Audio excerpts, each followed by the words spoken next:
Assalamualaikum warahmatullahi wabarakatuh. Bismillahirrahmanirrahim. Alhamdulillahi rabbil alamin.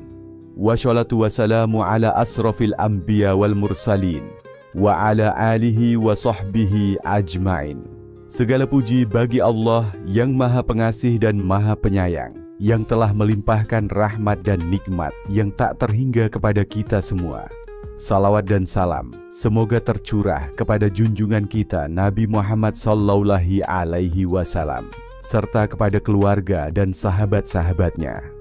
Mari kita jadikan materi dalam konten ini sebagai sarana belajar bersama. Sebaiknya mencari seorang guru guna mendapatkan pemahaman, keilmuan, bimbingan dan arahan dari seorang guru. Jalan ruhani menuju Allah dalam kitab Futuh Al-Ghaib Syekh Abdul Qadir Al-Jailani. Jalan ruhani menuju Allah bukanlah jalan biasa. Ia adalah perjalanan batin yang penuh perjuangan, penyucian, dan penyerahan total. Dalam Futuh Al-Ghaib, Syekh Abdul Qadir Al-Jailani menegaskan bahwa seorang hamba tidak akan benar-benar berjalan kepada Allah kecuali setelah melepaskan ketergantungan terhadap dunia, hawa nafsu, dan kehendak diri.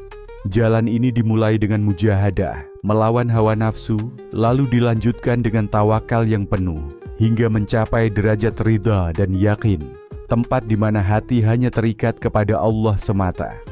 Beliau berkata, "Jika engkau ingin sampai kepada Allah, maka kosongkan hatimu dari selainnya, dan sibukkan dirimu dengan zikir serta taat kepadanya. Jangan berpaling ke kanan atau kiri. Luruskan langkahmu menujunya dengan ikhlas." Allah berfirman dalam surah Al-An'am ayat 153, "Wa anna hadza syirathi mustaqiman fattabi'uh, wa la tattabi'us subula fatafarraqa bikum an sabilih, zalikum wasyakum bihi la'allakum tattaqun."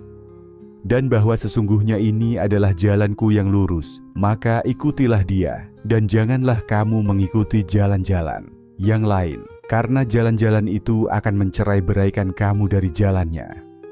Nabi juga bersabda, "Ketahuilah, dalam tubuh ada segumpal daging. Jika ia baik, maka baiklah seluruh tubuh, dan jika ia rusak, maka rusaklah seluruh tubuh.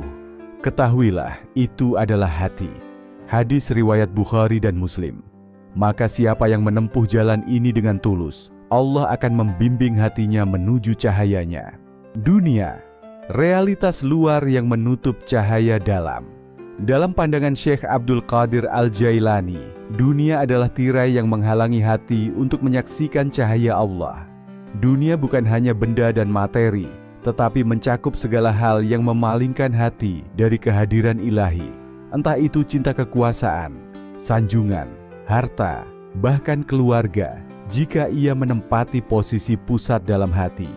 Dunia adalah realitas luar yang jika dicintai secara berlebihan akan menutup akses ke dunia batin yang penuh cahaya. Beliau berkata, "Engkau tidak akan melihat Tuhanmu selama engkau belum menyingkirkan dunia dari dalam hatimu." Dunia bisa menjadi ladang ujian atau lembah kehancuran, tergantung bagaimana seorang hamba memperlakukannya. Jika dijadikan sarana untuk mengenal Allah, maka ia menjadi berkah. Namun jika dijadikan tujuan, ia menjadi hijab. Al-Quran memperingatkan dalam surah Al-An'am ayat 32, "Wa mal hayatud dunya illa la'ibu walahu, waladdarul akhiratu khairul lilladzina yattaqun, afala ta'qilun." Kehidupan dunia itu tidak lain hanyalah permainan dan senda gurau, dan sungguh kampung akhirat itu lebih baik bagi orang-orang yang bertakwa. Maka tidakkah kamu mengerti? Dunia adalah tipuan jika dilihat dengan mata syahwat, namun menjadi cermin jika dilihat dengan mata hati. Ia akan menipu siapa saja yang menganggapnya kekal. Dunia itu fana, cepat berlalu, dan tak memberi apa-apa selain debu bagi mereka yang tidak mengenal Allah. Sabda Nabi, "Dunia itu penjara bagi orang mukmin dan surga bagi orang kafir." Hadis riwayat Muslim. Penjara, karena seorang mukmin tidak membiarkan hawa nafsunya liar menikmati dunia. Ia menundukkan dirinya demi kehidupan abadi. Dunia hanya menjadi pantulan. Cahaya hakiki bukan berasal darinya, tapi dari Allah yang berada di balik segala realitas. Maka, barang siapa ingin berjalan menuju Allah, harus mulai menyadari bahwa dunia adalah cermin yang jika dipandang terus akan melupakan cahayanya yang sejati. Dunia bukan di hati, tapi di tangan. Syekh Abdul Qadir Al-Jailani mengajarkan bahwa yang dicela dalam dunia bukanlah keberadaannya secara fisik di tangan manusia, melainkan saat dunia menetap dan mengakar di dalam hati. Dunia di tangan bisa dibagi dan dimanfaatkan, tetapi dunia di hati akan membelenggu jiwa dan membutakan pandangan ruhani. Itulah sebabnya beliau berkata, "Jadilah engkau pemilik dunia, bukan dimiliki oleh dunia." Dunia memang perlu untuk kehidupan, tetapi ketika ia menjadi pusat kehidupan, maka hati pun kehilangan keseimbangannya dan tidak lagi sanggup mengingat Allah dalam keikhlasan. Para sahabat Nabi memiliki harta, kebun, bahkan pasukan, namun tidak satu pun menjadikan itu sebagai sandaran hidup. Harta itu ada di tangan mereka, tetapi hati mereka penuh cinta kepada Allah. Bandingkan dengan mereka yang hidup sederhana tapi hatinya dipenuhi hasrat terhadap dunia. Keduanya berbeda meskipun penampakannya sama. Maka bukan soal jumlah, tetapi soal keterikatan. Dunia yang bersemayam dalam hati akan menjadikan ibadah terasa berat, keikhlasan menjadi semu, dan hubungan dengan Allah menjadi kering. Dunia di hati adalah penyakit batin yang halus tapi mematikan. Firman Allah dalam surah Al-Munafiqun ayat 9. Ya ayyuhalladzina amanu, la tulhikum amwalukum, wala auladukum an zikrillah, wa may yaf'al zalika, faulaika humul khasirun. Wahai orang-orang yang beriman, janganlah harta-harta kalian dan anak-anak kalian melalaikan kalian dari mengingat Allah. Barang siapa yang berbuat demikian, maka mereka itulah orang-orang yang rugi. Dan sabda Nabi, bukanlah kekayaan itu karena banyaknya harta, tetapi kekayaan adalah kekayaan hati. Hadis riwayat Bukhari dan Muslim. Syekh Abdul Qadir menasihati para muridnya untuk menyucikan hati dari keterikatan terhadap dunia, agar hati mampu mencintai Allah dengan murni. Dunia yang tertanam dalam hati akan menimbulkan riya, tamak, dan rasa tidak pernah cukup. Sementara hati yang bersih akan menemukan kedamaian dalam zikir dan ibadah. Maka kunci jalan ruhani bukan pada meninggalkan dunia secara fisik, tetapi membuang dunia dari pusat hatimu. Bila dunia lepas dari hati, maka barulah cinta Allah dapat menetap di sana. Proses takhali, tahali, dan tajali. Dalam kitab Futuh Al-Ghaib, Syekh Abdul Qadir Al-Jailani menggambarkan jalan ruhani sebagai proses bertahap yang terdiri dari 3 langkah utama: takhali, tahali, dan tajali. Ketiganya membentuk fondasi perjalanan menuju ma'rifatullah, pengenalan sejati kepada Allah. Pertama, takhali adalah pengosongan hati dari segala sifat tercela, takabur, riya, hasad, cinta dunia, dan syahwat. Proses ini laksana membersihkan bejana kotor sebelum diisi air suci. Tanpa takhali, ruhani akan selalu keruh. Kedua, tahali adalah menghiasi diri dengan sifat-sifat terpuji seperti sabar, ikhlas, zuhud, tawakal, dan ridha. Ini adalah tahap penanaman akhlak ilahiyah yang membuat hati layak menyambut kehadiran Allah. Ketiga, tajali adalah penampakan nur ilahi dalam hati seorang salik, yakni pengalaman batin yang halus ketika Allah menyingkap hijab antara dia dan hambanya. Syekh Abdul Qadir menegaskan, jika kau belum membersihkan bejana hatimu dari najis dunia, bagaimana mungkin cahaya Tuhan akan masuk ke dalamnya? Inilah inti dari suluk, bukan sekadar zikir di lisan, tapi transformasi akhlak dan penyucian hati secara total. Takhali dan tahali bukanlah proses teoritis, tapi amal yang terus-menerus dalam jihad melawan nafsu. Dalilnya terdapat dalam Al-Quran surah Asy-Syams ayat 9-10. Qad aflaha man zakkaha, wa qad khaba man dassaha. Sungguh beruntung orang yang menyucikan jiwanya, dan sungguh merugi orang yang mengotorinya.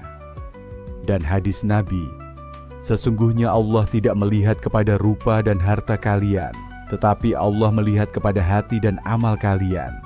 Hadis riwayat Muslim.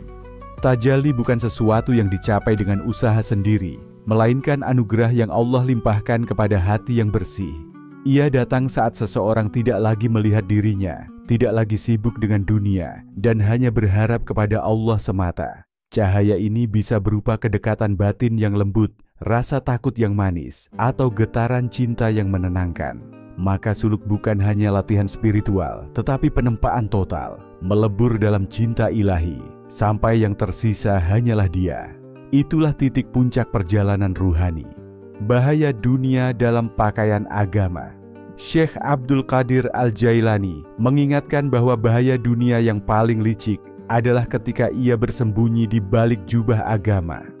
Dunia yang terang-terangan mudah dikenali dan dijauhi, namun dunia yang menyamar dalam bentuk amal, dakwah, zikir, atau ilmu, itulah yang paling menipu. Ketika ibadah dilakukan bukan untuk Allah, tapi demi popularitas, ketika ilmu disampaikan untuk mendapatkan kekaguman, atau ketika zikir dilakukan agar dianggap wali, maka itu bukan jalan menuju Allah, tetapi jalan melingkar yang membawa kembali kepada dunia. Beliau berkata, ada orang yang tampaknya zuhud dan ahli ibadah, namun dunia lebih dekat di hatinya dibanding para pedagang di pasar. Dunia bisa hadir dalam bentuk pujian manusia, pengaruh, pengikut, kehormatan, bahkan dalam keinginan untuk dikenal sebagai wali. Disinilah ruhani seorang salik diuji. Apakah ia benar-benar berjalan menuju Allah atau hanya berputar di sekitar bayangan dirinya? Allah berfirman dalam surah Hud ayat 15-16, "Man kana yuridul hayatad dunya wa zinataha nuwaffi ilaihim a'malahum fiha wa hum fiha la yubkhasun.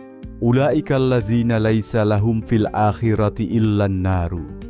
Barang siapa menghendaki kehidupan dunia dan perhiasannya, kami akan berikan balasan atas amal mereka di dunia ini, dan mereka tidak akan dirugikan. Mereka itulah orang-orang yang di akhirat tidak mendapatkan apa-apa selain neraka. Rasulullah juga memperingatkan, sesungguhnya hal yang paling aku takutkan atas kalian adalah syirik kecil. Mereka bertanya, apa itu syirik kecil wahai Rasulullah? Beliau menjawab, riya. Hadis riwayat Ahmad. Inilah jebakan ruhani yang paling sulit dikenali. Amal yang dilakukan untuk Allah, tapi niatnya ternoda. Syekh Abdul Qadir menyebutnya sebagai pakaian suci yang dipakai oleh nafsu. Di permukaan tampak indah, namun di batinnya kotor. Oleh karena itu, introspeksi niat menjadi wajib bagi setiap penempuh jalan ruhani. Salik harus senantiasa membersihkan hatinya dari keinginan untuk dilihat makhluk dan hanya mengharap ridha Sang Khalik. Karena jika tidak, maka semua amal akan hampa dan jalan menuju Allah akan tertutup oleh bayangan dunia yang menyamar sebagai agama. Buah dari meninggalkan dunia. Makam al-ridha dan al-yakin. Menurut Syekh Abdul Qadir Al-Jailani, meninggalkan dunia secara ruhani akan membuka pintu menuju dua makam agung dalam suluk, ridha dan yakin. Ridha adalah ketundukan total terhadap segala takdir Allah tanpa penolakan di hati, sedangkan yakin adalah keyakinan mendalam yang tak tergoyahkan terhadap janji-janji Allah. Keduanya adalah buah manis yang hanya tumbuh dalam hati yang telah bersih dari dunia. Seorang salik tidak akan mencapai makam ridha selama hatinya masih berharap kepada makhluk dan tidak akan merasakan yakin sejati selama masih mencurigai kehendak Allah. Syekh Abdul Qadir berkata, jika dunia telah keluar dari hatimu, maka tidak ada yang akan membuatmu gelisah atas apa yang engkau miliki atau tidak miliki. Engkau akan ridha pada Allah dalam setiap keadaan dan hatimu yakin bahwa semua yang terjadi adalah kebaikan darinya. Ini bukan pasrah dalam kelemahan, tapi penyerahan penuh dalam cinta dan kepercayaan kepada Allah. Ridha menjadikan hati tenang dalam kehilangan dan penuh syukur dalam kesempitan. Yakin mengokohkan jiwa sehingga ia tidak tergoncang oleh perubahan dunia. Hati yang ridha tidak sibuk meminta, tetapi sibuk mencintai. Hati yang yakin tidak ragu menempuh jalan Allah, meski dunia membisikkan ketidakpastian. Firman Allah dalam surah At-Taghabun ayat 11, Ma ashaba min musyibatin illa biiznillah, Wa may yu'min billahi yahdi qalbah. Tidak ada musibah yang menimpa kecuali dengan izin Allah. Dan barang siapa beriman kepada Allah, niscaya dia akan memberi petunjuk kepada hatinya. Dan sabda Nabi, sungguh menakjubkan urusan seorang mukmin. Semua urusannya baik baginya. Jika ia mendapat nikmat, ia bersyukur. Dan jika ditimpa musibah, ia bersabar. Itu semua baik baginya. Hadis riwayat Muslim. Ridha dan yakin bukan sekadar konsep, tapi kondisi batin hasil dari latihan panjang. Bermujahadah melawan nafsu, bertawakal dalam kekurangan, bersyukur dalam kelebihan. Ketika dunia telah dicabut dari hati, maka Allah menanamkan cahaya ridha dan yakin sebagai ganti. Inilah buah yang tidak bisa dibeli, hanya bisa diberi, dan hanya kepada mereka yang hatinya telah menjadi rumah bagi keikhlasan. Dunia adalah jalan, bukan tujuan. Syekh Abdul Qadir Al-Jailani mengajarkan dengan sangat tegas bahwa dunia bukanlah tujuan, melainkan hanya jembatan, tempat persinggahan yang sementara dalam perjalanan menuju Allah. Dunia ini seperti ladang ujian, bukan rumah abadi. Jika seseorang berhenti dan membangun istana di atas jembatan, maka ia telah tertipu. Dunia diciptakan bukan untuk dicintai, tapi untuk dijadikan kendaraan menuju akhirat. Maka, orang bijak bukanlah yang mengumpulkan dunia, tetapi yang memanfaatkannya untuk mendekat kepada Allah. Beliau berkata, jadikan dunia di tanganmu, bukan di hatimu. Gunakan dunia untuk taat kepada Tuhanmu, bukan untuk membangkang kepadanya. Jika dunia membantumu taat, ia adalah rahmat. Jika ia menjauhkanmu, maka itu adalah fitnah. Inilah pandangan ruhani yang membebaskan seorang salik dari dua jebakan. Membenci dunia secara mutlak atau tenggelam di dalamnya. Keseimbangan harus dijaga, hidup di dunia, namun hati tetap di langit. Allah berfirman dalam surah Al-Qasas ayat 77, Abtaghi fima ataqallahu daral akhirata, wala tansa nasibaka minad dunya. Dan carilah pada apa yang telah dianugerahkan Allah kepadamu, kebahagiaan, negeri akhirat, dan janganlah kamu melupakan bagianmu di dunia. Nabi juga bersabda, dunia adalah penjara bagi orang mukmin dan surga bagi orang kafir. Hadis riwayat Muslim. Penjara bukan berarti kita tidak boleh bergerak, tapi bahwa gerak kita dibatasi agar tidak menyimpang. Dunia boleh dinikmati, selama tidak melalaikan. Dunia boleh dimiliki, selama tidak dimasuki ke dalam hati. Dunia adalah alat ujian, kekayaan menguji syukur, kesulitan menguji sabar. Ketika seorang salik sadar bahwa dunia hanya perantara, maka ia tidak akan terlalu senang ketika mendapatkannya, dan tidak terlalu sedih ketika kehilangannya. Syekh Abdul Qadir mengingatkan, engkau akan butuh dunia selama engkau hidup, tetapi setelah mati, hanya amalmu yang akan menyertaimu. Maka, gunakan dunia untuk menanam amal yang akan tumbuh di akhirat. Jangan berhenti di dunia, karena perjalanan masih jauh, dan tujuan kita adalah Allah. Syekh Abdul Qadir Al-Jailani membuka mata hati kita bahwa perjalanan menuju Allah bukan sekadar amal zahir, tetapi transformasi batiniah yang mendalam. Dunia, dalam segala bentuknya, baik yang nyata maupun tersembunyi dalam amal, adalah tirai yang bisa menutupi cahaya ilahi. Ia harus dikenali, disikapi dengan bijak, dan dikendalikan agar tidak meracuni hati. Dunia bukan musuh selama ia digunakan untuk ketaatan, namun menjadi fitnah saat ia masuk ke dalam niat dan tujuan. Perjalanan ruhani menuntut tahalli dari dunia, tahalli dengan akhlak mulia, hingga akhirnya mencapai tajalli, tersingkapnya cahaya Allah dalam hati. Bahaya yang paling halus justru terletak pada dunia yang menyamar dalam pakaian agama, amal yang tampak suci, namun digerakkan oleh nafsu. Maka penting bagi salik untuk senantiasa muhasabah, menjaga niat, dan menyucikan hati. Mereka yang berhasil meninggalkan dunia dari hatinya akan mencapai buah agung, ridha terhadap takdir Allah, dan yakin terhadap janjinya. Hati mereka tenang, jiwa mereka kuat, karena yang mereka cari bukan dunia, tetapi wajahnya. Dan akhirnya Syekh Abdul Qadir mengajarkan bahwa dunia adalah jalan, bukan tujuan. ia hanyalah ladang yang akan ditinggalkan. Maka jangan bangun rumah di atas jembatan, tapi bangun amal untuk rumah abadi di sisinya. Inilah hakikat suluk, menapaki dunia tanpa terikat padanya, beramal tanpa diperbudak pujian, dan mencintai Allah hingga tiada lagi yang tersisa kecuali Dia. Wallahu a'lam bishawab. Demikian penjelasan tentang jalan ruhani menuju Allah dalam kitab Futuh Al-Ghaib Syekh Abdul Qadir Al-Jailani. Semoga apa yang disampaikan tadi dapat memberi manfaat dan kebaikan bagi kita semua. Amin. Semoga Allah Subhanahu wa Ta'ala menuntun kita menuju jalan yang diridhoinya. Akhirul kalam. Wassalamualaikum warahmatullahi wabarakatuh.